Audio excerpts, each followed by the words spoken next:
Selamat sore semuanya. Sebelumnya perkenalkan, nama saya Zara Fadanina dengan NIM 2409106016. Di sore hari ini ingin mempresentasikan mengenai proses pertama praktikum matkul jaringan komputer atau Jarkom. Nah, langsung saja kita masuk. Nah, di modul pertama ini kita membahas tentang subnetting dan IPv6. Langsung aja ke yang pertama, subnetting. Nah, subnetting ini adalah teknik untuk membagi jaringan menjadi beberapa subnet yang lebih kecil untuk meningkatkan efisiensi penggunaan alamat IP, mengurangi lalu lintas jaringan, dan meningkatkan keamanan jaringan. Nah, dengan subnetting ini, administrator jaringan dapat mengelola jaringan dengan lebih baik dan memastikan bahwa setiap bagian dari jaringan ini mendapatkan jumlah alamat IP yang diperlukan tanpa adanya pemborosan. Nah, misalnya nih, tanpa subnetting, semua perangkat dalam satu jaringan ini akan menerima lalu lintas yang sama, menyebabkan kemacetan dan risiko keamanan. Nah, dengan subnetting, lalu lintas jaringan dapat dibatasi ke subnet tertentu sehingga mengurangi beban dan meningkatkan kerja. Lanjut ke slide selanjutnya. Itu ada format IP address. Nah, alamat IP atau IP address digunakan untuk mengidentifikasi perangkat dalam jaringan. IPv4 ini adalah format 32 bit yang terdiri dari 4 angka desimal 0 sampai 255 yang dipisahkan oleh titik.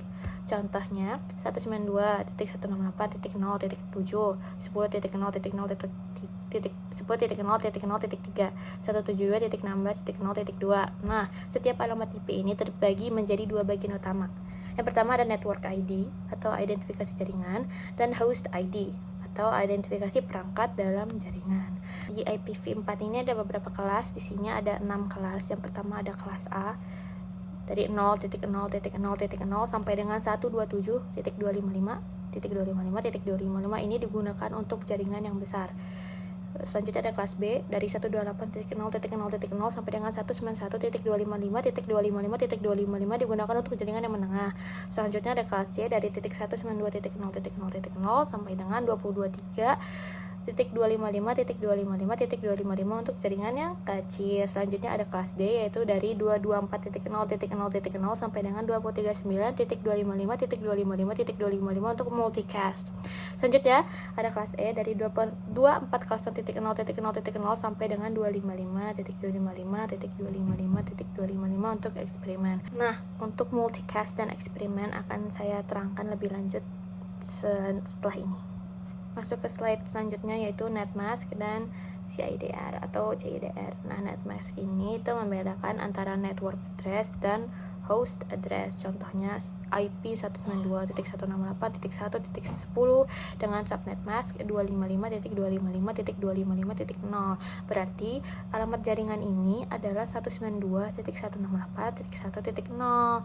Sedangkan CIDR notation ini adalah notasi yang digunakan untuk menyatakan subnet mask dalam format yang singkat. Contoh 192.168.1.10/24, berarti subnet masknya adalah 255.255.255.0. Kita masuk ke slide selanjutnya yaitu FLSM atau Fixed Length Subnet Mask versus VSLM atau Variable Length Subnet Mask. Nah, FLSM ini semua subnet memiliki ukuran yang sama sehingga dia ini tidak efisien. Dia tuh mudah dihitung, tetapi dia tidak efisien karena seringkali ada pemborosan IP. Contohnya 192.168.100.0/26 untuk jaringan dengan 38 host. Nah, untuk jaringan 38 host ini kita harus menggunakan subnet mask /26 yang memberi 62 host, menyebabkan banyak alamat ini terbuang gitu. Nah, selanjutnya ada VLSM.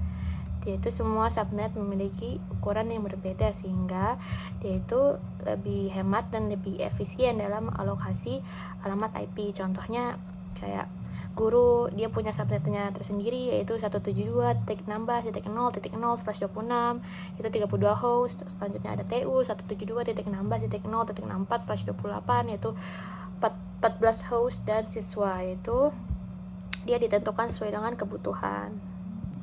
Nah, masuk ke slide selanjutnya yaitu IPv6. Nah, di sini ada pengertian dan keunggulannya. Jadi IPv6 adalah versi terbaru dari protokol internet yang menggantikan IPv4. Ini dirancang oleh IETF untuk mengatasi keterbatasan alamat IP. Nah, IPv4 ini kan dia memiliki sekitar 4 miliar alamat unik ya, yang tidak cukup untuk kebutuhan perangkat saat ini. Nah, IPv6 ini dikembangkan oleh IETF itu untuk mengatasi keterbatasan ini dengan menyediakan ruang alamat yang jauh lebih besar.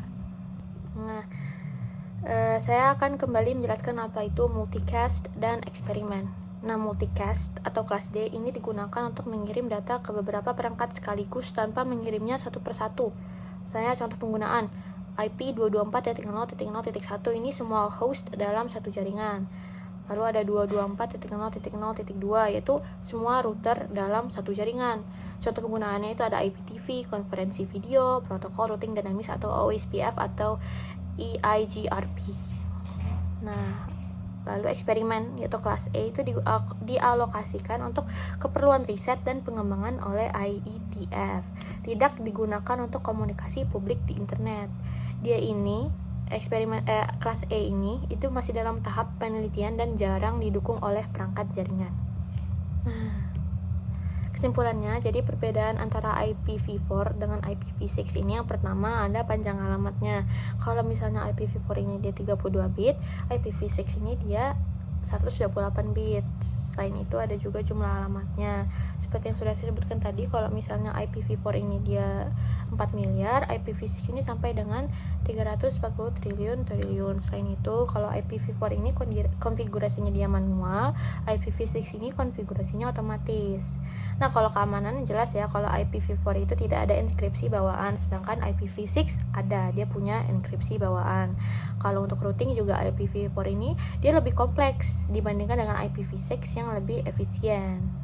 Dan terakhir ada QoS atau Quality of Service-nya. IPv4 ini dia terbatas. Sedangkan untuk IPv6 Quality of Service-nya lebih baik.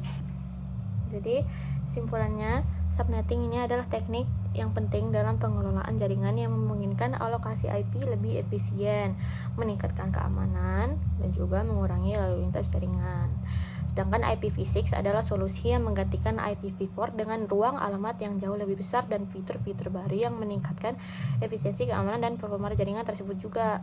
Nah, saat ini tuh banyak perusahaan atau kayak penyedia layanan internet kayak IndiHome, MyRepublic gitu-gitu, dia mulai beralih ke IPv6 untuk mengakomodasi kebutuhan jaringan di masa depan. Oleh karena itu, memahami subnetting dan IPv6 ini sangat penting bagi kita mahasiswa informatika yang ingin mendalami dunia jaringan komputer. Terima kasih.